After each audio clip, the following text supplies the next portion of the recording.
Bienvenidos a Tres Acordes. Hoy tocamos una nota crucial y oscura de la historia, la figura de Adolf Hitler y el Tercer Reich. Analizaremos cómo se construyó un régimen basado en el fanatismo, la pureza racial y el terror. ¿Cómo logró Hitler subordinar una nación entera a su voluntad? Nos acompaña Genaro, nuestro especialista en comunicación política, y Benja, experto en historia del terror y sociedad nazi. Un placer, Gairo. Detallaremos la ingeniería de la propaganda de Goebbels, el culto al Führer, y cómo se usó la radio y el cine para reescribir la realidad alemana. Y yo me enfocaré en el campo de la represión, el funcionamiento del Gestapo, los campos de concentración y el impacto en la ideología de los nazis en la vida diaria. Bueno, hablaremos ahora sobre la propaganda y el culto al líder. Genaro, el nazismo fue una máquina de marketing político. ¿Qué medios utilizó el Tercer Reich para adoctrinar a la población y consolidar la figura de Hitler? Mira, la clave fue la coordinación total de la cultura por parte de Goebbels. La herramienta estrella fue la radio, que se promovió la radio del pueblo, que fue un aparato barato que aseguraba que la voz de Hitler y la ideología del partido llegaran a cada hogar, sin opción a escuchar otras fuentes.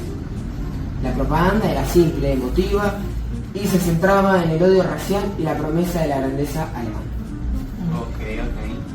Bueno, ahora hablemos de Hitler mismo. ¿Qué imágenes y discursos lo transformaron en un ícono cuasi religioso? Mira, la imagen de Hitler era la del Salvador Nacional.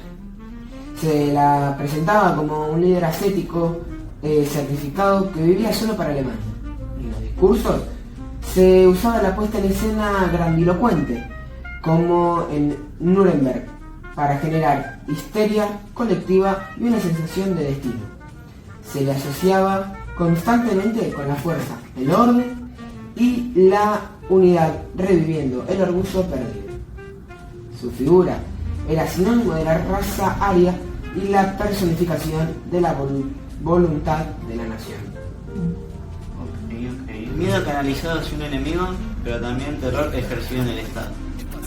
Benja, ¿cómo se aseguraba la obediencia? Y bueno, el régimen nazi eliminó el Estado de Derecho, las leyes de habitación permitían al gobierno actuar sin límites. El método de control más efectivo fue la cultura del miedo y la denuncia. Se alentaba a los vecinos y compañeros a reportar cualquier signo de deslealtad o cualquier signo de que se muestre de que estaban apoyando a otro que no sea el nazismo. Esto designó la confianza, logrando que la gente se autocensurara por miedo a la traición. Ok.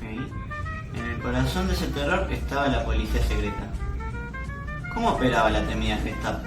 Y bueno, la Gestapo tenía poder absoluto, prácticamente nadie lo podía frenar. Para arrestar y para enviar a cualquiera a un campo sin juicio, su poder se basaba en el terror psicológico y una red de informantes. Inicialmente perseguían a opositores políticos, pero su misión central se alineó con la percepción racial, aplicando las brutales leyes de Nuremberg que despojaron a los judíos de sus derechos. Eran los ojos omnipotentes y el hábito del partido. Y el destino final de la represión, los campos de concentración. ¿Cuál era su objetivo en el Tercer Reich?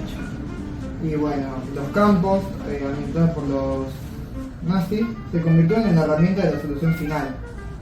De ser centro de encarcelamiento, pasaron a ser centro de trabajo esclavo, y en el centro de campos como Auschwitz, que también perjudicó bastante a los judíos por su condición física en los campos.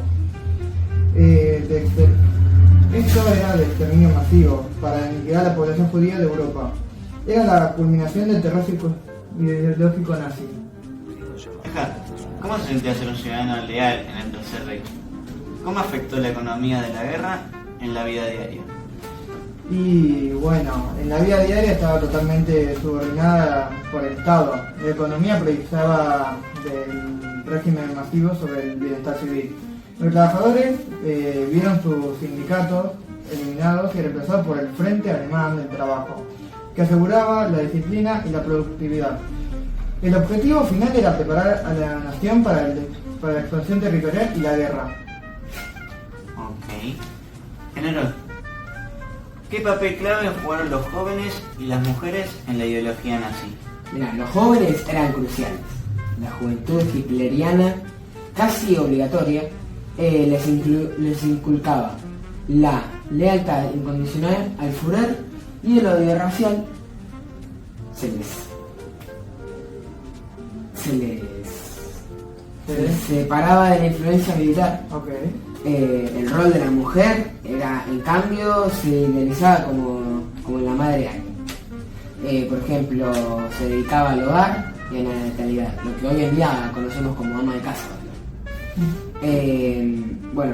Aunque la escasez durante la guerra forzó su incorporación masiva a las fábricas. Muy bien. Para terminar, Genaro, Benja, ¿cuál fue el elemento más destructivo del control totalitario de Hitler? Mira, el elemento más destructivo fue la fusión total de propaganda, ideología y Estado, fundamental, que eliminó la verdad y convirtió a la población en cómplice de la maquinaria del terror. Y también el hecho de que un aparato político secreto como el Gestapo pudiera despojar a cualquier persona de su vida, también como judío, como cualquiera, y su dignidad también, y haciendo un terror, todo medio mal, pero bueno. Qué complicado que la pasaron, che. Un análisis profundo sobre cómo el miedo y la manipulación se convirtieron en la base del Tercer Reich. Gracias, Gena y Benja, por este análisis. Gracias por escuchar Tres Acordes. Los esperamos en el próximo episodio. Pero pará, antes de terminar, vamos a pasar con unas imágenes de la época, en la que nos van a contar algunas de las crisis que ocurrían en Europa. Y también ponernos en contexto, cómo eran los campos, cómo eran las voces que se escuchaba, todo. Tipo como videos, Claro, así, como videos, audios, entre otras cosas. Y vamos a verlo ahora mismo. Pasamos a las imágenes. Swings in honor past Hungary's strongman Admiral Horthy. The young men of the new German Reich welded into a mighty war machine.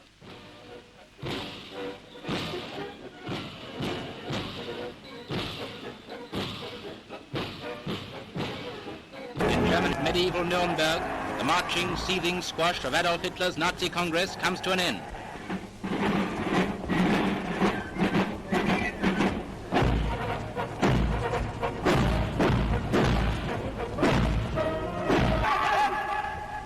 This year they say there are 800,000 pairs of boots standing heel to heel, waiting for the Führer's final speech.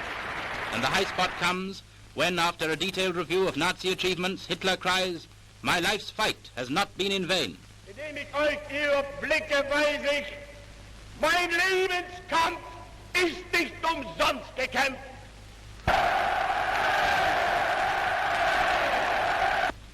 Sein Sowjetzeichen soll er vor sich hertragen und wir werden in unserem Zeichen wieder siegen.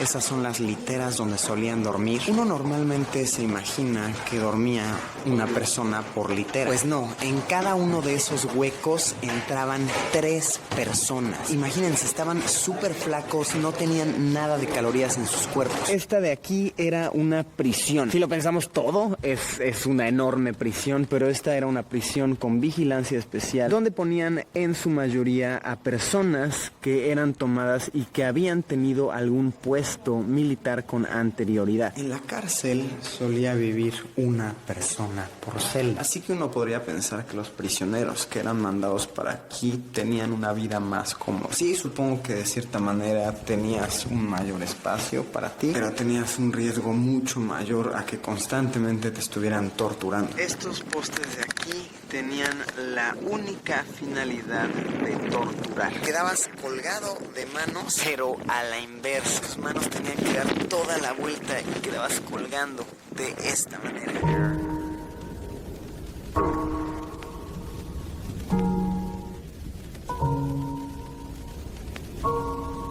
Bueno, si quieren ver más ediciones como esta, hablando sobre el mismo tema, expandiéndolo, o sobre otro líder como Stalin, no sé. Sí. Mussolini. Yo sé un poco de eso, podría. Sí, podría estar Estaría interesante. bueno, estaría bueno. Bueno, si quieren Si quieren más ediciones como esta, van a tener que esperar hasta la otra edición. Acuérdense de seguirnos. Un saludo grande, chicos.